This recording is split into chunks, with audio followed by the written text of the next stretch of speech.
bad management, drama, messiness. It was like a contest on who can be the most degrading. It was a contest on who can be the most degrading and who can have the lowest self-esteem.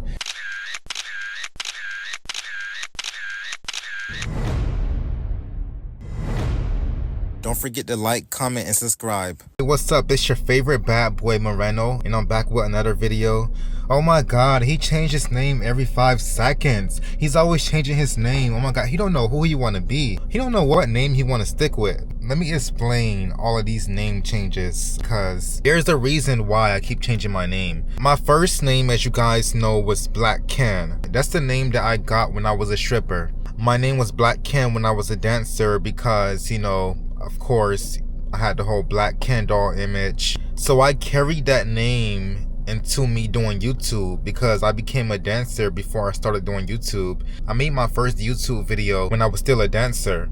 So that was my name, Black Ken. I did the world of Black Ken. What made me want to change my name from Black Ken was the fact that there's so many people out there named Black Ken. I didn't really realize that at the time that it was so many people named Black Ken. So I was like, it doesn't make me stand out. And I wanted a name that stood out. I want a name that when you search it up, I pop up. And there's so many people named Black Ken and they got the whole Black Ken doll image or whatever. I still kept my name Black Ken because I was like, whatever, like I'm a different Black Ken. After a while, I was like, maybe I should change my name to something more unique. But I wanted to keep Ken in my name because so many people are used to calling me Ken.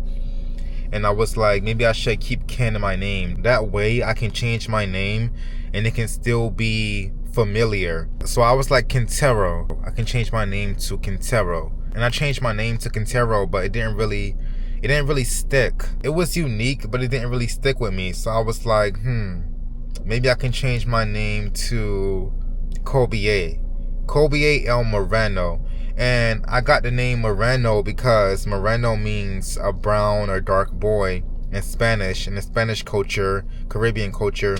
So I was like, that's perfect, Colbier El Moreno. It's foreign, it's brown boy, it's sexy. But then it was so hard for people to pronounce that name. And I had like a Spanish E in the name. So like it was hard for people to search me up and it was hard for people to really say the name. So I was like, maybe I should do something more simple. It's just me being indecisive and overthinking. And I was like, I can do Kenny or Ken Vior or Ken doll. Moral of the story is I just kept changing my name to things that I felt like that would be more simple and easy to say, but unique at the same time. It's hard to find a name that's simple for people to say, but also very unique. And when you search it, you just pop up.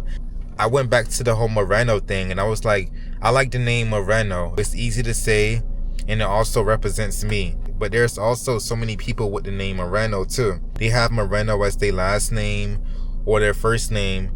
So I was like Moreno Montana. And I changed my name to Moreno Montana. And I was like, no, Moreno Black.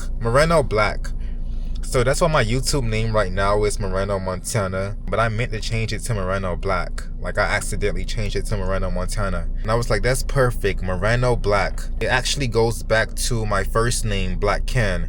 It keeps that energy without boxing me in to the Ken doll aesthetic. I'm still going to be Ken doll sometimes with the aesthetic, but I don't want that to be my main brand name because one day I'm going to be like 45 years old and I'm not going to want to be called Ken doll. So I was like, Moreno Black, it keeps me into that Black Ken energy. Moreno Black Ken. It keeps me rooted in my culture and my blackness, and you know, it's sexy, but it's not boxed into the whole Ken doll thing. And this is my last time changing my name. I'm going to stick with this name, honestly, because my platforms are growing on Instagram, on YouTube, on TikTok. And I want my name to be familiar. I don't want people to think of 10 different names when they think of me. If you're used to calling me Ken, you can still call me Ken. I mean, that's a nickname for me. It's just not my main brand name. So, Moreno Black. Anyways, cheers to being hot, sexy, and black. I don't know if you guys noticed from when I first started doing YouTube to now, but I'm getting bigger. Look at the chest. The chest ain't sitting how my goal is for it to sit, but I'm still in the gym, I'm still working out, and I'm getting bigger. Anyways, I got some questions that I'm going to answer for you guys today. And they're questions about when I was a dancer, my experience and how much money I made and all of that. So yeah, let's get started. Okay, the first question is, what made you want to become a stripper in the first place? The money. You know, I'm just going to give y'all just straight to the point. The money. And because I was tired of these 9-to-5 jobs, and not because I'm lazy or I didn't want to work 9-to-5 jobs. I went through a lot of BS. Homophobia, racism, bad management, drama, messiness. I was tired. But stripper life is a job too. Don't get it twisted. You know, it's drama in the strip club. It's racism in the strip club. It's bad management in the strip club. You don't just stand there and look pretty. It's work. Mental work and physical work. Next question. How did you feel the first night you danced? The first night I danced, I felt good. I made money. I was new. I was a fresh face. I made some good money. I like to dance. I do like to dance. Being sexy in my little underwear or whatever. It's not that easy in the strip club, I'm telling you. Next question.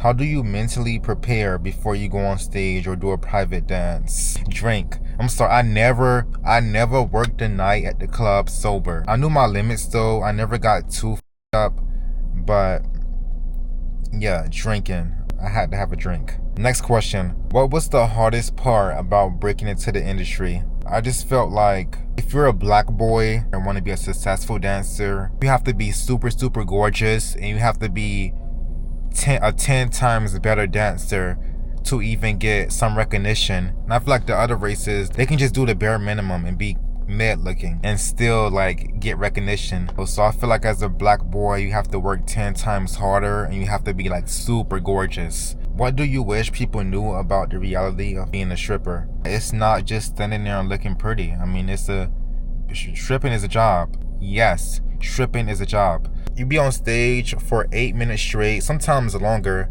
I know for me, it was like 8 minutes. And you spin around on a pole, upside down, do all these tricks. Sometimes I would wake up with back aches. I would have back problems.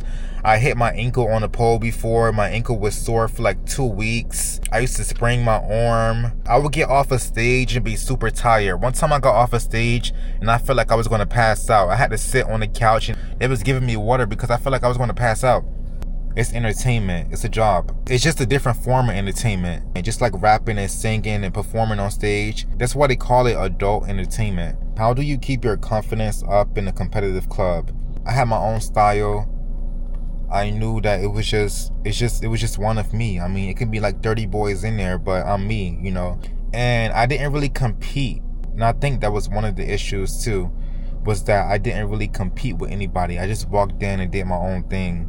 And they were pressed. I felt like a lot of times in that club, it was like a contest on who can be the most degrading.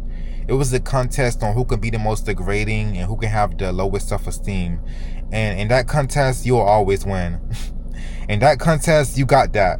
You got that because, no. What's the most money you ever made in one night? Like 2,000. Next question. What's the least you ever made and how did the night feel? The least I ever made was nothing. And that's because it was a super dead night and literally nobody came in the club. Like nobody came in the club the whole night. It was dead. Like it was just me and the other dancers. What's the mistake you made early in your career that you learned from? Trying to please everybody, because the only time you're going to be for everybody, quote unquote, for everybody, is if you're being fake. You're not happy with yourself. I feel like when you're authentic, you know that you're not going to be for everybody. Everybody is not going to like you. Everybody is not going to find you attractive. Everybody is not going to like your style or like the way you do things. But there is somebody for everybody.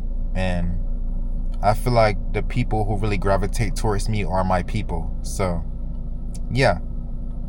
If you could go back in time, would you choose this path? Yeah, I would still choose it.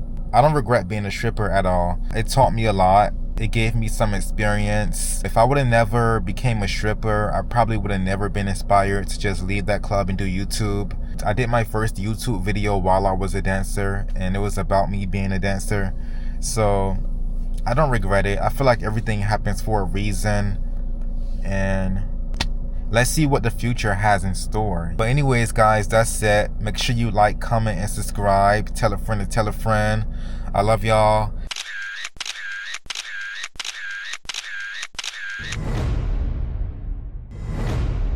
Don't forget to like, comment, and subscribe.